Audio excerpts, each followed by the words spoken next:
Hola a todos, bienvenidos a nuestra inmersión profunda de hoy. Hola. Nos vamos a sumergir en un caso judicial fascinante en España. Ah, sí. Uno que realmente nos hace preguntarnos, ¿qué es una religión de verdad? Buena pregunta. ¿Y quién puede decidir eso? Exacto.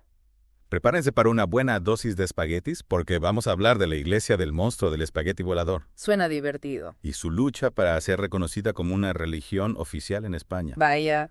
Sí, de verdad. Interesante. Para esta inmersión vamos a usar artículos legales y académicos para comprender mejor este tema tan peculiar. Ya veo, suena un poco surrealista, ¿verdad? Totalmente. Pero te aseguro que este caso tiene implicaciones serias para la libertad religiosa y el papel del Estado. Totalmente. Es como si alguien hubiera mezclado una comedia de Monty Python con un drama judicial. Me gusta la analogía. Para empezar, ¿podrías refrescarnos la memoria sobre la iglesia del monstruo del espagueti volador? ¿Cómo surgió todo esto? Pues la cosa se remonta a 2006, cuando un estudiante de física llamado Bobby Henderson la creó. Era una respuesta satírica a la decisión del Consejo de Educación de Kansas de enseñar el diseño inteligente junto con la teoría de la evolución en las escuelas. Ah, sí.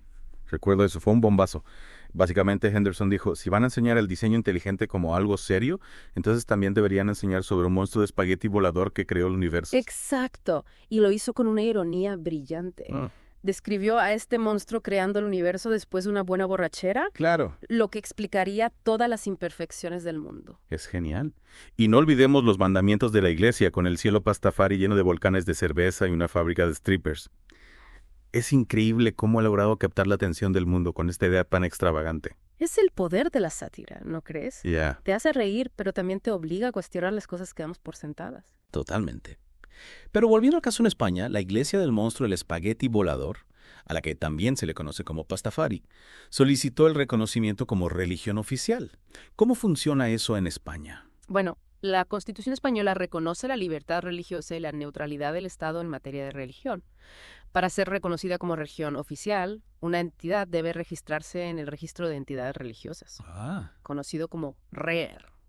es tan fácil como rellenar un formulario. No, exactamente. Para ser inscrito en el RER, un grupo tiene que demostrar que tiene fines religiosos y ahí es donde la cosa se complica. Ya veo. Antes del año 2001, la interpretación de este requisito era bastante ambigua.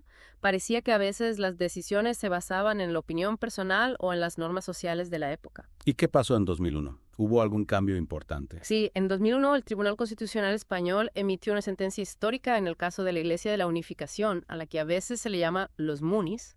A la Iglesia de la Unificación se le había negado la inscripción en el RERE, y el Tribunal Constitucional dictaminó que esto violaba su derecho a la libertad religiosa. Ajá, eso suena a un momento crucial. ¿Cuáles fueron los argumentos principales de esa sentencia? El Tribunal Constitucional estableció 2 puntos clave. Primero, que la inscripción en el RER forma parte del derecho fundamental a la libertad religiosa. Entiendo. Y segundo, que el Estado no debe juzgar la legitimidad de las creencias de un grupo, sino solo si sus actividades perjudican a otros o violan el orden público. O sea que no importa si el Estado cree que una religión es verdadera o no, lo importante es si sus prácticas son legales y no dañinas, ¿no? Exactamente. Con esta sentencia parecía que se abría un camino más claro hacia el reconocimiento para grupos religiosos menos convencionales. Tiene sentido. Entonces, con este precedente, la iglesia del monstruo del espagueti volador tendría el camino libre, ¿cierto? Bueno, en teoría sí. Sin embargo, en 2020, la Audiencia Nacional, que es un tribunal con jurisdicción en toda España, denegó la inscripción de la iglesia del monstruo del espagueti volador en el RE. En serio. Después de la sentencia de 2001, ¿qué argumento usaron para negarles el registro? Pues la Audiencia Nacional argumentó que la iglesia del monstruo del espagueti volador era una parodia de la religión, que carecía de una intención religiosa genuina. Espera.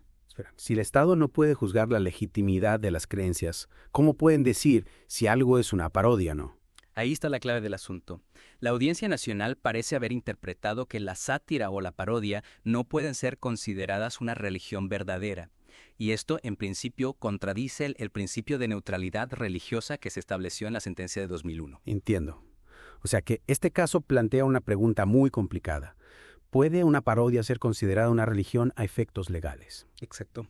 Y la respuesta a esa pregunta podría tener consecuencias muy importantes para la libertad religiosa en España. Esto se pone cada vez más interesante. ¿Y en qué punto se encuentra el caso ahora mismo? Pues la Iglesia del Monstruo del Espagueti Volador ha apelado la decisión de la Audiencia Nacional y el caso está ahora en manos del Tribunal Supremo. Su decisión podría sentar un precedente significativo para cómo se define religión en España y quizás incluso para otros países que se enfrentan a dilemas similares. Desde luego, este caso nos obliga a pensar en la libertad religiosa de una manera totalmente nueva. ¿Quién hubiera pensado que un monstruo de espagueti volador nos llevaría a cuestionar los límites de la fe y el papel del Estado? Es fascinante, ¿verdad? A veces las cosas más absurdas nos obligan a confrontar las preguntas más profundas. Si retomamos el tema del registro de entidades religiosas, o sea, del RR, Sí. la sentencia del 2001 sobre la Iglesia de la Unificación marcó un antes y un después, sin duda. Sí, dijiste que esa sentencia establecía que la inscripción en el RR es parte del derecho fundamental a la libertad religiosa. Correcto. Pero también recuerdo que mencionaste una especie de contradicción. Exacto. El Tribunal Constitucional prohibió que el Estado calificara las creencias, Ajá. pero al mismo tiempo le encargó comprobar si una entidad cumplía con los requisitos para ser considerada religiosa. Entiendo. Es como decir, no puedes juzgar el contenido, pero sí la forma. Un poco complicado, ¿no? Como si te dijeran, no puedes opinar sobre el sabor del pastel, pero sí sobre si está bien horneado. Justo eso. Y esa aparente contradicción generó un debate sobre qué tipo de control podía ejercer el Estado sin caer en la arbitrariedad. Algunos expertos argumentaron que el sistema se basaba en la autocalificación. Si un grupo se consideraba religioso y sus actividades no violaban el orden público, pues ya estaba a registrarse. Otros, sin embargo, sostenían que el Estado aún tenía la responsabilidad de determinar si un grupo realmente cumplía con los criterios para ser considerado religioso, aunque sin entrar a juzgar la validez de sus creencias. ¿Y cómo se resolvió esa tensión? Bueno, el debate seguía abierto cuando se aprobó el nuevo reglamento del registro de entidades religiosas en 2015. Este reglamento intentó proporcionar una definición más clara de lo que se considera una actividad religiosa, incluyendo ejemplos como el culto, la predicación, la asistencia social, la educación religiosa, etc. Suena que intentaban poner un poco de orden, ¿no? Definir mejor las reglas del juego. Exactamente.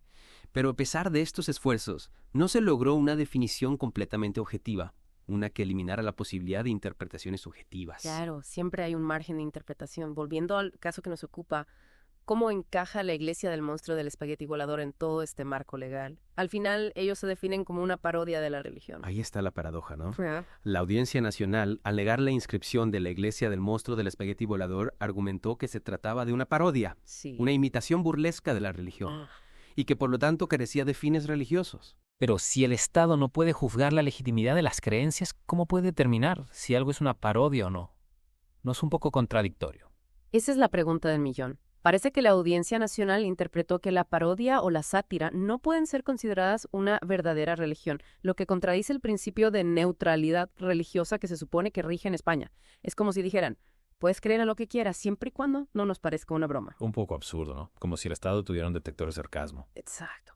Y como mencionamos antes, la Iglesia del Monstruo del Espagueti Volador ha apelado esta decisión. Sí. Ahora le toca al Tribunal Supremo decidir si la parodia puede ser una religión a ojos de la ley. Una decisión que sin duda tendrá mucha repercusión. ¿No te parece? Absolutamente. Este caso nos lleva a plantearnos preguntas fundamentales sobre la naturaleza de la religión en el mundo moderno. ¿Puede un grupo que se define a sí mismo como una parodia ser considerado una religión a efectos legales? ¿Y quién tiene la autoridad para determinar qué es una religión y qué no lo es? ¿El Estado, con sus criterios, o cada individuo, con su propia interpretación de la fe? Son preguntas complejas, sin respuestas fáciles. Y este caso, por muy peculiar que parezca, nos obliga a reflexionar sobre ellas de una manera que quizás nunca habíamos imaginado. La verdad es que sí.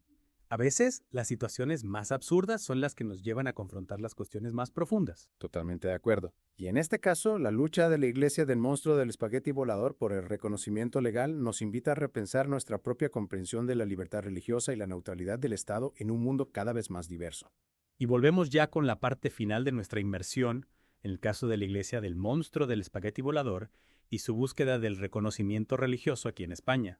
Hemos repasado ya algunos detalles del caso La evolución del registro de entidades religiosas y las dificultades, claro, de definir qué religión en un contexto legal. Es un tema con muchas capas, ¿verdad? Sin duda. Y ahora, con el caso pendiente ante el Tribunal Supremo, estamos en un punto crucial. El fallo de ese tribunal podría sentar un precedente importante, no solo para España, sino para otros países que se enfrentan a desafíos similares en el ámbito de la libertad religiosa. Exacto. Es como si estuviéramos en un punto de inflexión. ¿Cuáles son las posibles consecuencias de este caso? ¿Qué escenarios podríamos ver? Bueno, el Tribunal Supremo podría confirmar la decisión de la Audiencia Nacional negando el reconocimiento a la Iglesia del monstruo del espagueti volador. Ajá. Esto reforzaría la idea de que la parodia religiosa no puede considerarse una verdadera religión ante la ley y podría dificultar el camino para otros grupos religiosos no convencionales que buscan reconocimiento. Sería una especie de hasta aquí hemos llegado, ¿no? Un mensaje de que hay límites a lo que se puede considerar religión. Sí, podría interpretarse así. Ya. Sería una victoria para quienes defienden una interpretación más tradicional del concepto de religión y un revés para aquellos que abogan por una mayor flexibilidad y apertura. ¿Y cuál sería la otra opción? ¿Qué pasaría si el Tribunal Supremo falla a favor de la Iglesia del monstruo del espagueti volador? En ese caso, estaríamos ante un cambio de paradigma. El Tribunal Supremo estaría reconociendo a la Iglesia del monstruo del espagueti volador como una religión oficial en España. Esto ampliaría significativamente la definición legal de religión para incluir expresiones no tradicionales, incluso satíricas. Sería un terremoto en el panorama religioso español, ¿no? Sin duda. Y no solo en España. Un fallo así podría tener repercusiones internacionales, inspirando a grupos similares en otros países a buscar reconocimiento y desafiando a los estados a reevaluar sus propios criterios para definir la religión. Es increíble cómo un caso que gira en torno a una deidad de pasta puede tener implicaciones tan profundas para la libertad de creencia y la relación entre el Estado y la religión. Es una muestra de que a veces las cuestiones más complejas y relevantes se esconden tras las apariencias más absurdas. Este caso nos obliga a confrontar preguntas fundamentales sobre la naturaleza de la religión en el mundo moderno, sobre los límites de la libertad de creencia y sobre el papel del Estado en la regulación de la vida espiritual de sus ciudadanos. Totalmente de acuerdo. Más allá del resultado final del caso, ¿qué lecciones podemos aprender de todo este debate? Creo que hay varias. En primer lugar, este caso nos recuerda la importancia de la neutralidad del Estado en materia religiosa. El Estado no debe ser árbitro de la verdad religiosa, sino garante de que todas las personas puedan ejercer su libertad de creencia sin discriminación. Es decir, que la libertad religiosa no solo para las religiones mayoritarias o tradicionales, sino para todas las creencias, por extrañas que parezcan. Exacto. Y en segundo lugar, este caso nos invita a reflexionar sobre la naturaleza cambiante de la religión en el mundo actual. Las formas tradicionales de religiosidad coexisten con expresiones nuevas, diversas y a veces poco ortodoxas. La religión no es un concepto estático, sino que evoluciona con la sociedad. Es un recordatorio de que la libertad religiosa no debe limitarse a proteger las religiones establecidas, sino que debe abarcar la diversidad de creencias y prácticas en constante evolución.